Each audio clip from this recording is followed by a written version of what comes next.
Today we're going to taste some Kansas City barbecue. Let's do it. Yeah. I'm joined today by legendary whiskey expert and connoisseur Fred Minnick, award-winning author, and also someone who happens to be an official judge of Kansas City barbecue. I wouldn't say a good judge, but I am a judge. Okay, so are you ready to put your skills to the test today? Oh my God, I've dreamed of this moment. I love barbecue so much. Absolutely. Get it? All right, Fred, let's do this. Little sweet action rib, yeah. God. Yeah, so this first dish here, this is from what I would describe as one of the newer, more modern, like really prominent barbecuers in Kansas City, Q39. Have you heard of you've heard of Q39? I'm about to Q40 it. Let's do it. I'm about to, I don't even know what that means, but I want to eat it out. Yeah, so we got ribs and baked beans from Q39. These baked beans look majestic. Yeah, they do. So how do we do this? Are we just getting dig in here? All right. Yeah, man. Oh, they're already cut for us. Absolutely. Yeah. All right. All right, so I have a question for you. Yeah.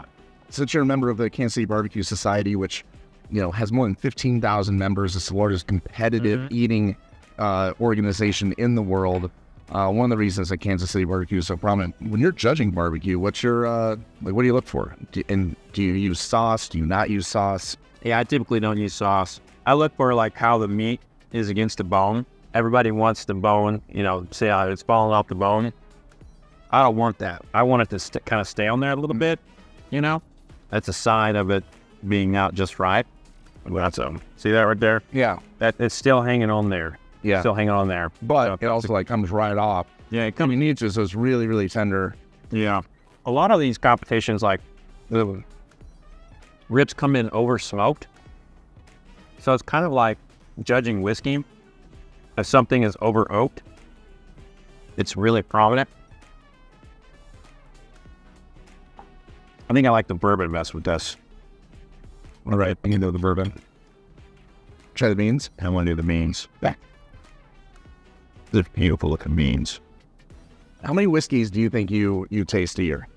I taste probably, on average, about 1,500 whiskeys a year.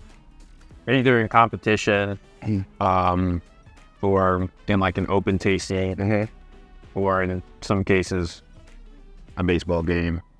Right. A little sweeter than I thought it was going to be. We're going, I think I'm with you. I think the kind of smoky and slight hint of sweetness is good.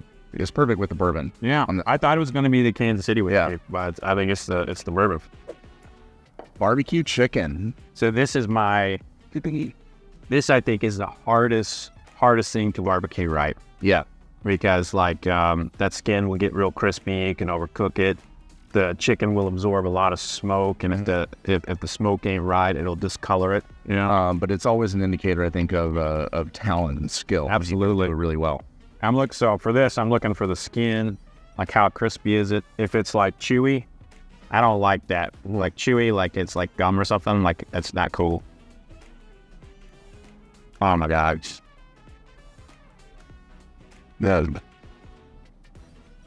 This is good. It's really good. And, you know, knowing what I know about Q39, I'm going to assume this is like a, you know, probably locally raised, like free range style chicken. This isn't your mass, you know, produced, you know, commodity chicken. You know, used to read in bedtime stories. Exactly. Yeah. About the chicken thinking it had a chance. And then one day they took its head and cooked it.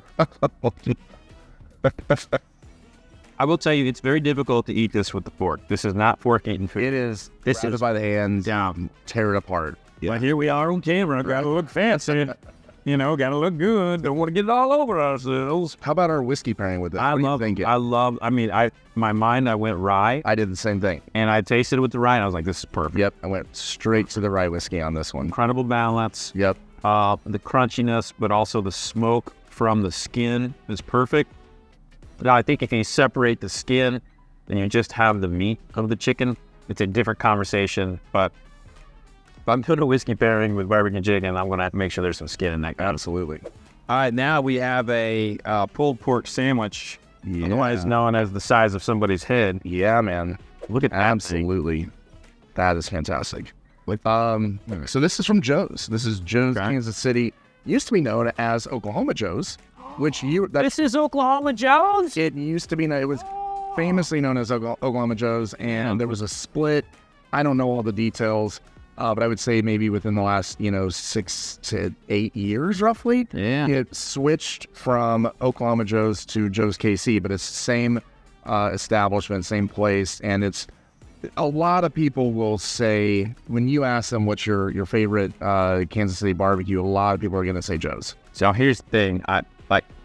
I grew up in Oklahoma, south of here, and we are largely influenced by Kansas City barbecue and a little bit of Texas.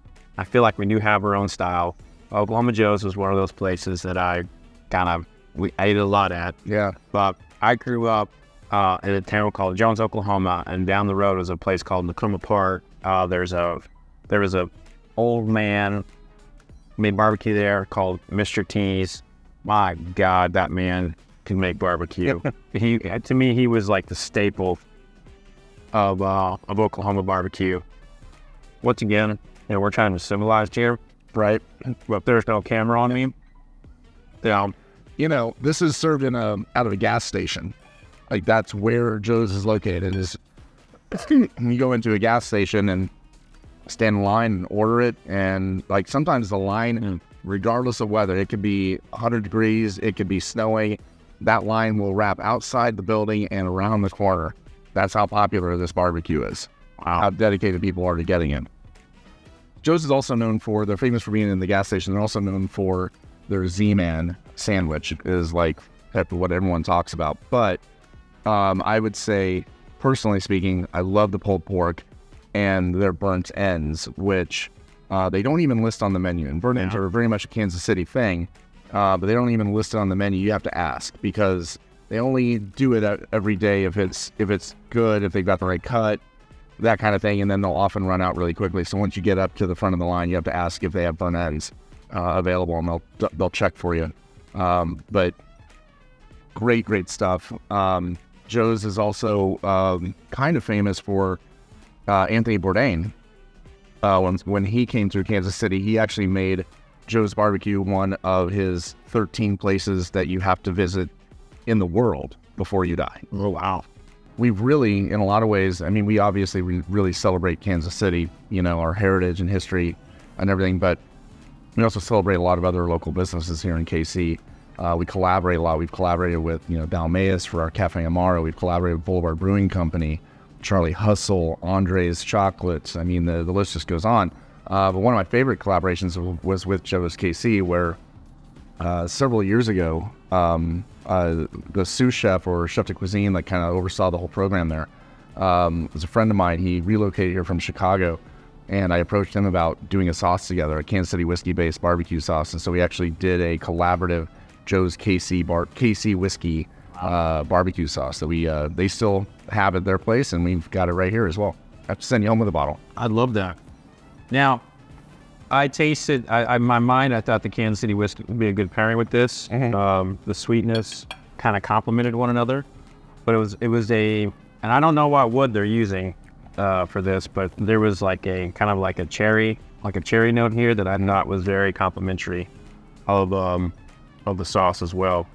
Very, very nice. Now, I kind of just want the cameras to go off now and devour it. Right. Sort of old school, like college style. Right. But thank God the camera is on, because this is how I'm able to not gain 30 pounds. Right. And we also have more coming. We have a lot more coming. Even after we're done filming, we got That's right. Yep. So this is Jack Stack burn ends and cheesy corn bake. So a couple things here. Burn ends are undeniably Kansas City. Like, when I think barbecue, there's a lot of different places my mind goes, but burn ends is probably the one that we're most known for. It's sort of a Kansas City innovation created by Henry Perry back in the early 1900s.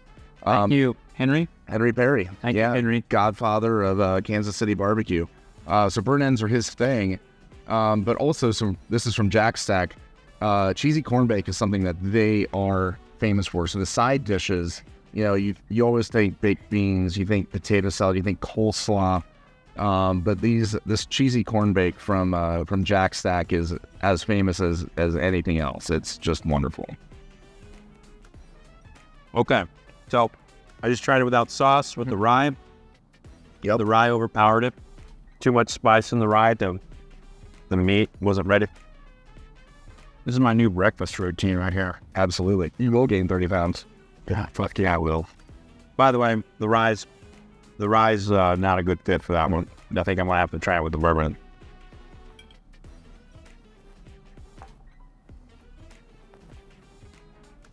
We're about to eat all of it. Right? Why do you think that is? Why are we eating all of this one and we like left others for the other ones? Well, I was going to wait and let you kind of, chime in on your thoughts on this. But for me personally, like burn ends, cheesy corn bake, paired with Kansas City whiskey. Like this, I knew what my pairing was going to be for this plate. You've done this a lot. This is a common dish in the Maybee household. Oh, yeah. Our Kansas City whiskey is just built for burn ends. It's just perfect. That is a good pairing. Yep.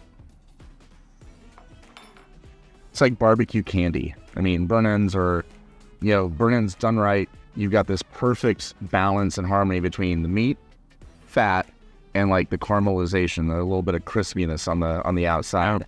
And getting that balance just right is key to a good burn end. But that's what it's all about. It's like barbecue candies. Yeah, this is great. But this, in competition, they judge sides. This has never came up on one of the competitions I've judged, but it would have won. So when it comes to pairings, what's maybe the strangest food pairing you've ever had with whiskey? Like knowingly? So I did this, a major credit card company hired me for an event series to pair whiskey with condiments. And I had to taste like 75 different condiments. Wow. To pair whiskeys with.